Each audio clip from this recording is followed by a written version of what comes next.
avez passé aussi un bon dimanche. J'espère que tout se passe pour le mieux pour vous, toujours avec la positive attitude. Moi, je voulais vous souhaiter déjà un bon mois de juin. J'espère que vous avez fait votre bilan. Franchement, j'ai eu de retours. C'est bien les filles. Motivation. On est des femmes fortes. On sait qu'on va aller loin. Donc, c'est important de faire le bilan de l'année. Et on en fera un, bien sûr, en décembre, en espérant que vos objectifs que vous avez fixés sur le début de l'année soient atteints. Je vous le souhaite. Pour le reste, reparlons de notre thème important, très important, qui est le poids de la fratrie. Vous savez, je vous rappelle un petit peu le début parce que ça fait un petit moment qu'on parle de ce sujet. La base, c'est se choisir. Le thème, c'est se choisir. Et pour se choisir, il faut faire un tri. Il y a beaucoup de choses à faire, mais on commence par le tri. Le tri dans nos relations. Et je vous avais parlé des relations extérieures. Les relations extérieures, il y a les relations qui disent imposées. Donc, qui est dans les imposés, c'est la famille, les enfants. Dans les relations extérieures, il y a aussi les relations choisies, qui sont le conjoint, les amis. Et enfin, il y a dans un cadre. Donc, les relations choisies dans un cadre, c'est tout ce qui est lié à la communauté ou dans le monde professionnel. Voilà. J'ai bien récapitulé pour celles qui n'ont pas suivi le début ou qui ont un petit peu oublié le pourquoi de ce thème. Et enfin, donc là, on a parlé de se choisir, on a parlé de la relation invisible, donc avec la spiritualité, on a parlé de nous et de l'importance de l'estime de soi. Et enfin, on a parlé des relations. Là, on a commencé à rentrer dans les relations extérieures. Nous avons parlé des parents et maintenant, nous sommes sur la fratrie, donc tout ce qui est frères et sœurs. J'espère que j'ai bien récapitulé. Je vous redis encore une fois, bienvenue à l'instant by ici Fatou. Vous n'êtes pas prêtes, on va aller super loin les filles. On va aller super loin. Ouais, parce que nous, on veut changer les choses. Donc, je commence la deuxième partie. La deuxième partie, c'est bien sûr toujours le poids de la fratrie. Nous avons parlé la semaine dernière dans la première partie, la place de la fratrie, l'importance de la fratrie, l'aîné, la place de l'aîné, le rôle de l'aîné et bien sûr les comportements toxiques qu'ils peuvent avoir aussi. Et là, nous allons parler de la place des jeunes, les comportements toxiques que les jeunes peuvent avoir. Nous allons parler aussi en bonus de la complicité frères et sœurs, donc pas d'histoire de aînés et plus jeunes, juste la complicité des frères et jeunes. Les comportements aussi toxiques qui reviennent quand même à travers cette complicité. Et nous terminerons par le fait de se choisir et de faire le tri. Le tri, car il est important, même dans la famille, de trier les mauvaises herbes. Commençons. Alors, la place du plus jeune. La place du plus jeune dans une famille, franchement, la vérité, c'est la même chose qu'un aîné. Pratiquement. C'est les mêmes valeurs. Il porte le flambeau, hein, c'est des grands mots, mais le flambeau de la famille. Lorsqu'il sort, il fait partie de la famille. Hein, voilà, le plus jeune, il fait partie de la famille. Il a les mêmes valeurs que les aînés. Il a cette même obligation de protection, de sécurité, d'éducation que l'aîné. En fait, c'est la même chose. C'est tout simplement que lui n'a pas le même poids, la même responsabilité, c'est tout simplement à un niveau plus bas, on va dire. Mais tout simplement, lui, on lui demande beaucoup plus d'appliquer, comme l'aîné bien sûr, mais beaucoup plus d'appliquer. Et c'est celui qui va nous montrer, on va dire, un peu si les parents, on va dire, s'ils ont bien éduqué les enfants et si l'aîné a bien retransmis toutes les informations que les parents cherchent à nous inculquer. Donc, la place du plus jeune, c'est la même pratiquement que l'aîné, a tout simplement beaucoup plus... la responsabilité n'est pas la même, en fait, c'est ça. Mais, je voulais quand même rappeler que le plus jeune, il a quand même certaines valeurs que parfois les plus grands n'ont pas. C'est celui qui va relativiser. C'est celui qui va dédramatiser. Vous savez, les aînés, ils prennent des fois tellement les choses à cœur. Désolé, ça me fait rire parce que je repense à mes petits frères et mes petites sœurs qui, eux, quand je vois nous les aînés, comment on peut être... Vous savez, c'est nous les porteurs. Non, il faut être comme ça, il faut être comme ça. Vous voyez, c'est nous. Non, le chemin, c'est ça. La vie, c'est comme ça. C'est parce que nous, on prend les choses tellement à cœur. Et eux, quand tu les vois, ils sont tellement pisses parfois. Ça peut être frustrant pour l'aîné. Hein. Mais en côté, c'est ceux qui dédramatisent très vite les choses. Et au fond, c'est ceux qui nous rappellent toujours que la vie, c'est un choix. Que la vie, en fait, c'est quelque chose où on n'est pas éternel. Et c'est des personnes qui vivent l'instinct, en fait. Les plus jeunes, pour moi, c'est ça. C'est ceux qui vivent l'instinct. C'est vraiment, je trouve qu'il représente le thème un peu. C'est ceux qui représentent l'instant. Mais faut rappeler quand même que les plus jeunes, le fait aussi qu'ils ont parfois des aînés peut-être trop stricts ou qu'ils ont aussi des aînés qui ont levé la barre tellement haute, il peut avoir une forme de concurrence et de rivalité ou d'enviosité, même voire de jalousie. Donc, ce n'est pas forcément les plus jeunes qui mettent ça directement auprès de la famille, mais c'est ceux qui peuvent avoir le plus de frustration. Vous pouvez avoir des parents qui veulent tellement apprendre, donner, informer, retransmettre toutes les valeurs fondamentales que leur famille ont, qu'en fait, les parents ne font pas ça à chaque enfant. Et ça, je trouve ça dommage. On devrait faire ça vraiment à chaque enfant plutôt que de privilégier que l'aîné et l'aîné retransmet ces informations à l'ensemble des frères et sœurs. Je trouve ça dommage parce que ça se fait quand même encore beaucoup dans chaque famille, mais en réalité, le parent doit le faire pour chaque enfant. Bien sûr, l'aîné a toujours quand même encore cette place de chef de famille, on va dire, mais en réalité, tout le monde représente les membres de la famille. Les plus jeunes comme les aînés, c'est eux qui représentent en totalité, en globalité, la force de la famille, vous voyez, et pas forcément qu'un seul. Parce qu'on a souvent tendance à dire que si l'aîné a raté sa vie, ben les autres vont suivre. C'est pas forcément vrai, c'est faux même, je trouve. C'est une information qui est fausse. Ça ne veut rien dire du tout. Ça ne veut rien dire du tout.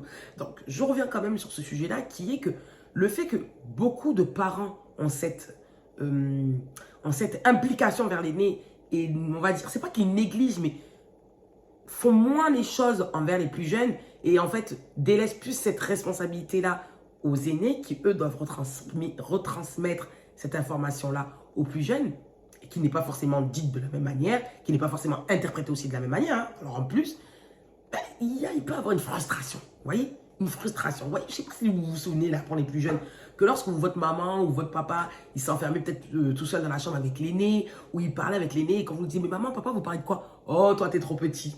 Oh, toi, tu ne peux pas comprendre. Tu comprendras quand tu seras plus grand. Vous voyez, cette parole-là, ça peut être de la frustration pour certains.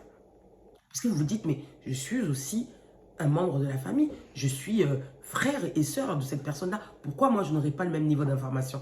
Tout simplement parce que pour eux, ils estiment que certaines informations, tu es trop jeune. Et parfois, je vous le dis, c'est pas on parle à un enfant de 4 ans. Parfois, c'est même quand tu as un certain âge, 15, 16 ans, 17 ans, on te dit non, tu es encore trop jeune. Mais en réalité, c'est faux.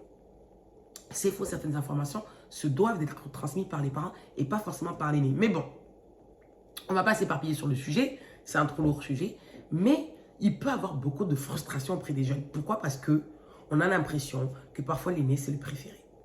On a l'impression que parfois l'aîné, c'est celui qui est le plus aimé, c'est celui qui est le plus... Et vous savez, il y a aussi, ce côté héritage, vous voyez?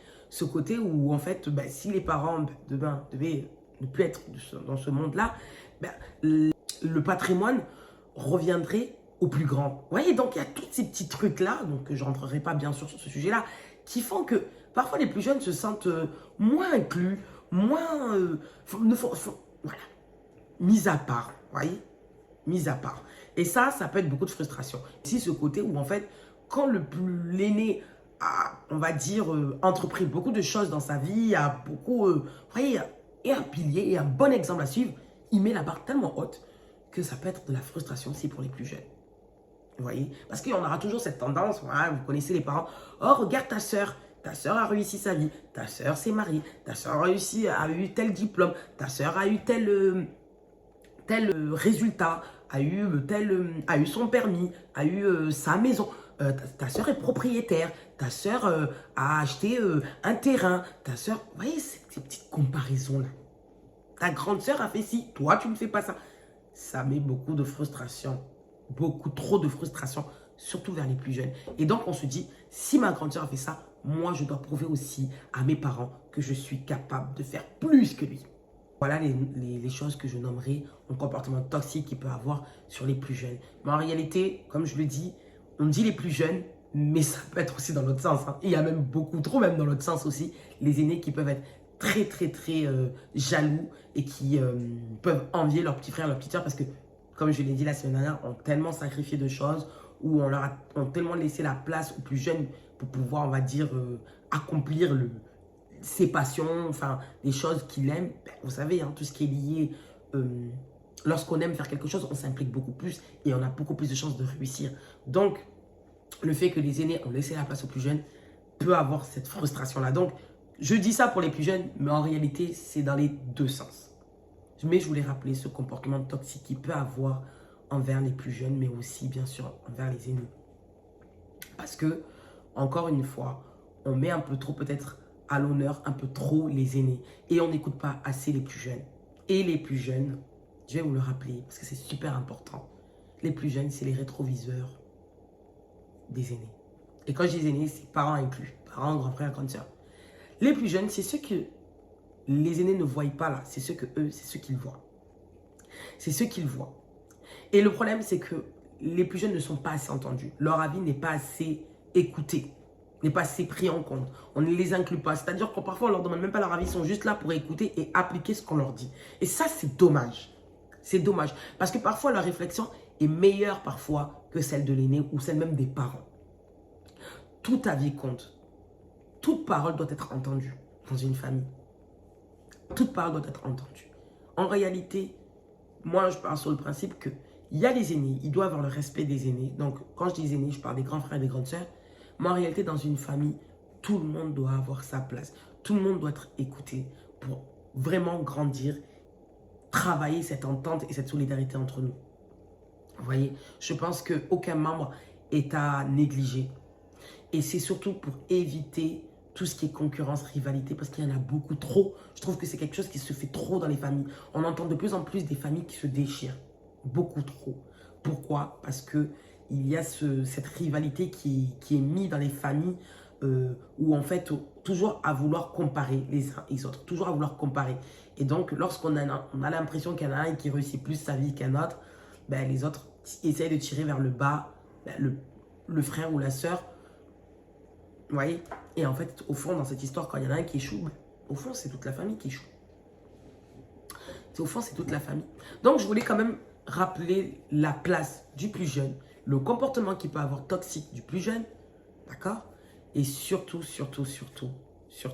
ce côté rivalité, jalousie, concurrence qu'il peut avoir entre les aînés et les plus jeunes. Donc, tout ça, on est une famille quand même. On n'a pas à se faire ça entre nous. On n'a pas à se faire ça entre nous. Voilà l'importance de pouvoir écouter. Moi, en tout cas, ce que je recommande à toutes les familles, c'est vraiment de laisser la place à chacun, d'écouter chacun. Je vous promets, même moi avec ma dernière, quand on parle, je demande même à ma dernière, ah maman, qu'est-ce que tu en penses? Mais je vous promets, des fois, ça me fait rire de le faire. Mais c'est vrai. Et je vous promets que des fois, elle me dit des choses, je suis même étonné. Je suis même étonné. Pour vous dire que chaque parole, chaque voix compte. Poursuivons. Bonus, complicité frères et sœurs. J'avais envie de parler de ça parce que franchement, si on parle de fraternité, il n'y a pas que les histoires de aînés et de plus jeunes. Il y a aussi surtout la complicité. La complicité entre nous, c'est énorme. Et c'est franchement la vérité, dans une famille, tu peux trouver tes meilleurs amis. Tu peux trouver tes meilleurs amis, je me répète, mais c'est vrai. Moi, honnêtement, j'ai vraiment beaucoup de meilleurs amis. Franchement, mes sœurs, mes frères, j'ai même pas, limite, j'ai même pas besoin d'avoir d'amis. Tellement j'ai tellement tout type de personnalités dans ma famille que je pourrais même pas m'ennuyer. Mais, faut le dire aussi que parfois, à travers la complicité qu'il peut avoir entre frères et sœurs, il peut avoir aussi un comportement toxique de possessivité. Vous voyez la possessivité qu'il peut avoir entre nous? Ce côté où en fait, elle est à moi, c'est ma sœur, elle n'est pas partagée. Et je trouve que c'est important qu'on en parle. C'est important qu'on en parle parce que tu restes quand même une personne à part entière, un individu, vous voyez? Et je trouve que parfois, ce côté fraternité peut avoir tellement de poids, oui, de poids dans la vie d'une personne, que même cette personne, pour s'ouvrir au monde, c'est compliqué. Et ça, je vous promets qu'il y en a plein, ils vont se voir là. Ils sont combien aujourd'hui? Je vais quand même revenir sur la complicité des frères et sœurs. Donc, comme je disais, tu peux trouver ta meilleure amie. Tu peux trouver ta meilleure amie, ton meilleur ami. Vous voyez, c'est ce côté où en fait tu sors, tu te sens jamais seul. Parce que quand tu sors, tu es toujours avec ta petite soeur ou ton petit frère ou ta grande soeur. Avec toi, vous marchez ensemble, vous voyagez ensemble, vous rencontrez du monde ensemble. Vous sortez, vous allez dans des conférences, vous allez dans des événements, dans des soirées ensemble. Vous faites tout entre frères et sœurs. Maintenant, même c'est entre frères et sœurs. Hein. Il y en a c'est sœurs-sœurs, il y en a c'est frères-frères. Vous avez compris, hein, on ne va pas rentrer dans les détails. Mais entre frères et sœurs, vous faites tout ensemble. Et c'est top parce qu'en fait, vous avez une personne à qui vous confiez, une personne qui vous connaît. Ça veut dire que même lorsque des fois, vous prenez des décisions, elle ne va pas comprendre, elle va vous dire non, là, ça ne va pas. C'est une personne aussi qui va vous recadrer. Lorsque vous prenez un mauvais chemin ou lorsque des fois vous doutez de vous, elle va vous dire la vérité. Quand vous commencez à adopter un mauvais comportement, vous n'êtes plus aligné avec vous-même. Parfois, vous savez que vous n'êtes plus aligné avec vous-même, mais cette personne-là vous dit, là, il y a un truc, ça ne va pas. Elle le sent, elle a cette intuition. Pourquoi? Parce qu'elle vous connaissait, votre soeur, elle a grandi avec vous, elle a dormi avec vous, elle a partagé tellement de sensations fortes avec vous, que ce soit en mal ou en bien. Parfois, c'est elle-même qui s'est pris des coups pour vous, par les parents. Tout simplement, pourquoi? Parce que vous êtes sa meilleure amie. Vous voyez, cette complicité de frères et sœurs que je parle, hein, où en fait, quand tu souffres, elle souffre avec toi. Quand tu pleures, elle pleure avec toi. Franchement, c'est beau. C'est beau. Et quand je dis frères et sœurs, parfois, encore une fois, je retourne dans les mots que j'ai dit la semaine dernière. Parfois, cette complicité, on le retrouve entre cousins et cousines. Vous voyez, on se considère tellement que quand tu souffres, je souffre. Donc, je reparle toujours de la fraternité. Toujours, on revient toujours. Mais c'est important de le souligner. Où en fait, aujourd'hui, c'est tellement dommage qu'on retrouve dans certaines familles cette rivalité de ce que je disais tout à l'heure entre frères et sœurs. Cette concurrence, c'est vraiment dommage. Parce que la vérité, la personne qui peut mieux te comprendre aujourd'hui, c'est ta soeur ou ton frère. C'est lui qui sait comment t'as trimé pour arriver là. C'est souvent lui. Et c'est souvent lui qui verra ce que tu ne vois pas. C'est souvent lui qui te dira là-bas, fais attention. Là-bas, tu vas aller là-bas. Mais là-bas, c'est pas prudent. Vous voyez, cette complicité qu'il y a entre frères et sœurs, c'est merveilleux, je vous jure. Franchement, c'est magnifique d'avoir des là. C'est magnifique d'avoir une famille. C'est magnifique. Franchement, vous avez vu, je suis moins sérieuse, les émotions qui me prennent. Parce que c'est vraiment magnifique d'avoir des frères et sœurs. Et surtout des frères et sœurs qui s'impliquent dans votre vie. Mais, il y a toujours un mais. Il y a toujours un mais. Non, j'arrête. Non, mais, faut quand même souligner le comportement toxique qu'il peut avoir. Le fait d'avoir aussi cette complicité entre frères et sœurs, ça ferme des portes. Ça ferme des portes. C'est pour ça que je dis le tri est important. Je sais que c'est moi qui le dis, mais c'est important. Le tri est important. Pourquoi je le dis? Les comportements toxiques qu'il peut avoir dans cette forme de complicité. C'est-à-dire que lorsque ton frère ou ta sœur prend un mauvais chemin, tu ne t'en rends même pas compte parfois. Il y a ces sortes de frères et sœurs qui ne voient pas. Ils sont tellement aveuglés, ils sont tellement amoureux, voilà le mot, ils sont amoureux de leur sœur, de leur frère, peu importe, hein, dans quel sens, qu'en fait, même lorsque cette personne prend un mauvais chemin, cette personne la suit. Ça, la suit bête et disciplinée. Elle ne voit même pas le danger.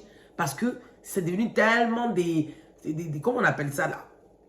Des jumelles, des jumeaux là. Il y a un mot là pour... vous voyez, ils sont tellement devenus complices qu'ils ne voient même pas en fait parfois le danger de l'autre. Ou pareil, en fait, tous les deux foncent vers le fossé. Tous les deux. Et ça, on en a vu combien de frères et sœurs? Ben, exemple, un frère qui fait voilà, de la D et son frère juste après le suit, pareil, dans les mêmes chemins. Et pareil, une sœur aussi qui commence à avoir une fréquentation ou un comportement bizarre, fréquenter des personnes bizarres. Et sa sœur, elle ne voit pas le danger, elle la suit. Et on voit, c'est la fratrie carrément qui rentre dans un truc qu'on ne comprend pas.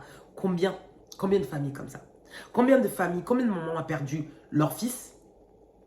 Combien de mamans ont perdu leur fils? Et le suivant a suivi. Vous voyez de quoi je parle? Pourquoi? Parce qu'en fait, ils sont tellement dans une relation tellement pure, tellement fusionnelle, tellement passionnelle, que parfois, ben en fait, eux deux, il y a personne qui recadre personne, il n'y a personne qui... Voilà. Cette complicité est tellement forte qu'on suit bête et discipliner l'autre. Non. Je le répète encore. Le rôle d'un grand frère ou d'une grande sœur, le rôle d'un frère ou d'une sœur, tout simplement, c'est de protection. Mais pas de suivre bête et discipliner son frère ou sa sœur. C'est celui qui doit alerter parfois. C'est celui qui doit dire la vérité. Le rôle d'un frère et d'une sœur, c'est de se dire la vérité. Mais combien de frères et de sœurs sont malhonnêtes entre eux?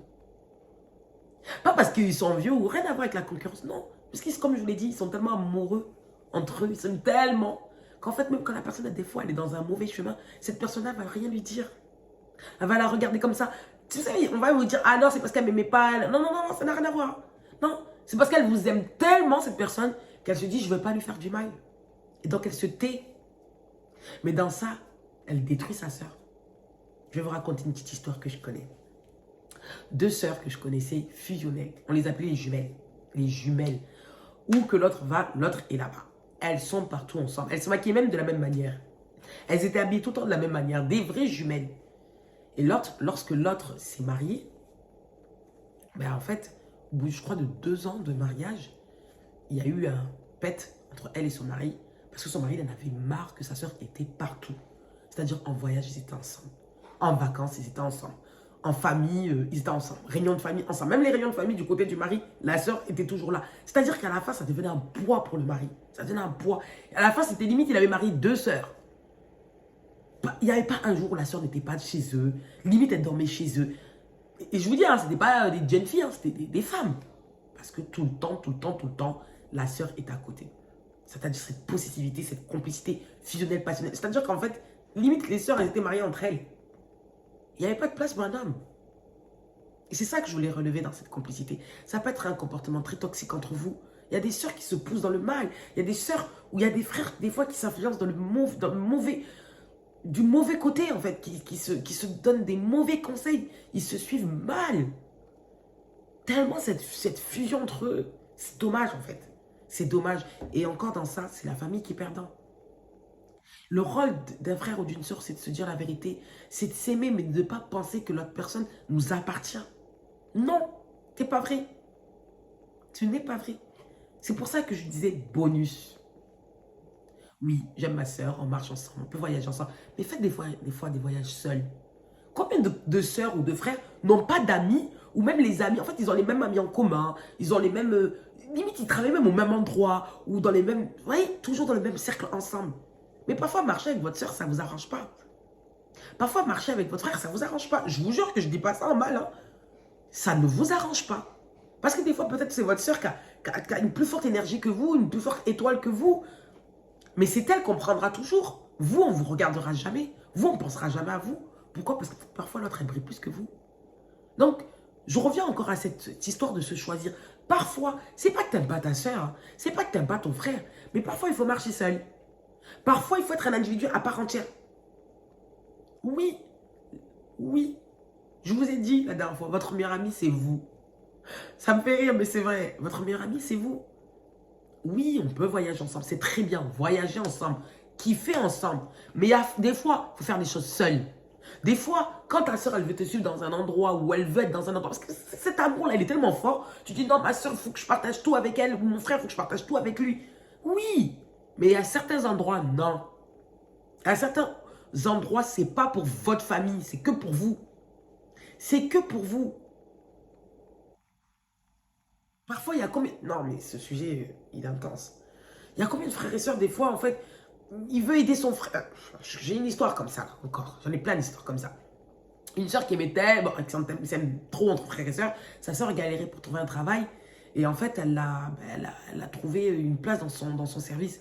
Mais la sœur n'était pas apte. Et puis, en plus, elle avait son caractère, vous savez, hein, elle avait son caractère. Et comme sa sœur avait un peu un statut, on va dire, de cadre dans son lieu de travail, donc elle pensait avoir des privilèges. C'est pas normal. Eh bien, je ne vous mens pas que quand ça a pété, ben, ça a pété aussi pour la sœur. Parce que c'est toi qui représente cette sœur. C'est toi qui la recommande à ton patron. Donc, je ne suis pas en train de dire qu'il ne faut pas aimer vos frères et sœurs. Ce n'est pas du tout ce que je suis en train de dire. Mais qu'il y a des limites dans tout. Il faut avoir un juste milieu dans tout. Que parfois, la fraternité, ça peut aussi nous causer des torts. Parfois, la fraternité, c'est ceux qui vous protègent. C'est ceux qui voient où vous ne voyez pas. Vraiment, il faut un juste milieu. Mais tout simplement, je reviens encore sur le fait de s'écouter. Parce qu'on sait très bien qu'un frère ou une sœur, ça a une très grande place dans votre vie. C'est-à-dire que c'est une personne qui peut très vite vous influencer. Comme en bien, comme en mal. Elle voit des choses que vous ne voyez pas. Parfois en mal, parfois en bien. Parfois, votre frère ou votre sœur, désolé, peuvent vous envier. Peuvent même vous détester. Je le sais, vous connaissez, c'est sûr, vous connaissez au moins une famille où il y a ça, il y a cette rivalité, cette concurrence, cette haine même. On en voit de jour en jour. On en voit de jour en jour. Donc, l'importance quand même de se privilégier. L'importance d'être un individu à part entière. L'importance d'avoir des amis à soi, d'avoir son travail où on ne mélange pas forcément la famille et le milieu professionnel ensemble. Parfois, voyager seul ou avec vos amis, mais pas toujours avec vos soeurs, vos frères, faire tout en famille. Quand vous êtes mariés, mes lumières, Oui, vos sœurs, vous les aimez, vos frères, vous les aimez. Mais parfois, c'est vous et vos enfants. C'est pas vous, vos enfants, votre mari et toute la fratrie. C'est pas vrai. Je sais, hein, je vous dis ça, mais c'est des choses que j'entends un peu trop. Parce que quand il y a une perte parfois de l'autre côté, c'est tout le monde qui perd. C'est tout le monde qui perd. Je vous dis, la famille, ça doit être la solidarité, l'unicité, l'entente, l'éducation et la neutralité. Oui, je répète, vous devez être aligné avec vous-même. Vous devez être votre meilleur ami. C'est important. Donc, je rappelle encore l'importance de se choisir. Se choisir, ça ne veut pas dire que je n'aime pas mon frère ou ma soeur. Ça veut dire tout simplement que ma priorité aujourd'hui, c'est moi. Mon bien-être aujourd'hui, c'est moi. Bien sûr, si on peut tous kiffer ensemble, tant mieux. Mais lorsque vos frères ou vos sœurs vous embarquent dans des choses des fois où c'est pas normal, où en fait, vous devez parfois marcher seul pour votre épanouissement, parce que parfois votre épanouissement, c'est l'épanouissement de toute une famille. Faut pas avoir peur des fois de dire non, stop là, c'est pas pour toi, c'est que pour moi. Bienvenue à l'instant by ici Fatou. Mes lumières, on se dit la vérité, hein? Je t'aime ma soeur, je t'aime beaucoup, hein? Mais c'est mon jour. Allez, bienvenue à l'instant by ici Fatou. Merci encore. Profitez de votre journée, profitez de votre instant, profitez de votre vie. Prenez soin de vous. Encore une fois, le bonheur est un choix. Le malheur, la souffrance aussi est un choix. Ne l'oubliez jamais.